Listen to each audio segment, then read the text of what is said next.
So now we were afraid, the priest was afraid if anything ever happens, how we going to protect ourselves. He brought in a carpenter. We had a stairway going down to the basement between two walls. And he made the carpenter swear for the job that he's going to do that he won't tell anybody. He told him he's got to cut out 2 stairs, make 2 sliding stairs, and that's to hide the gold from the church, which of course it was for us, just in case the Germans come midnight, in the middle of the night, that we would have to run down and replace the stairs. Was your bedroom close to the stairs? Well, we were upstairs, and it was just a matter of running down just in case it ever happened. But thanks God, we never had to use it. We just rehearsed to do it. We tried a couple of times, but we never used it. There was one time, there was a train. We lived not too far from the railroads, and Jewish people jumped off that train. And they ended up at the same priest, at our place. Now the village got surrounded and all that. So we just ran into the forest and stayed there until things calmed. We stayed there for a while. Do you remember how long it was? No, just for there till overnight to stay in the forest until the village calms down. They didn't find these people. So he helped these people, and they wanted to go back to Brussels. And the news later on was that they never survived, these 2 people that jumped the train. It was husband and wife. They did not survive.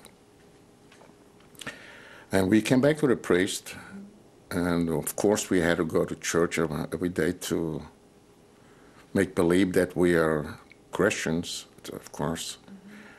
The story was in the village that we were 2 orphans. They changed our names. Instead of Sigmund, of course, I was Edmond, and my brother was Paul. And that was the name in the village. And there were very few people that helped, that knew who we were. People that he could have trusted, that helped us survive. Do you remember going to church and what that was like? Pretending to be Catholic? Well, I just had to play the role. I knew that. I had to get on my knees and do the, the cross when you walk in and all that. But they taught me how to do it. And my real name was never mentioned again. We were not allowed to mention. But my parents did ask the priest that we keep our religion, and we followed up. And matter of fact, I think we were more religious at the time than we are now, because my brother had to put the tefillin on and all that, and we had to do our Hebrew prayers. We did the Hebrew prayers. The priest said, your parents asked for it, and I would like you to follow it up, and we did. And so you were attending school in that village as well? No. They kept me out of school. I learned by the priest. The priest helped. He raised me, educated me, and everything else. Him and the lady that took care of us, Maria. Her name was Maria Tabroin. The 2 of them passed away since then, of course. Did you have other friends? Did you make friends in the village, or what was the village like? Yeah, it was a very small village. Everybody knew the priest, and it was like 200 families.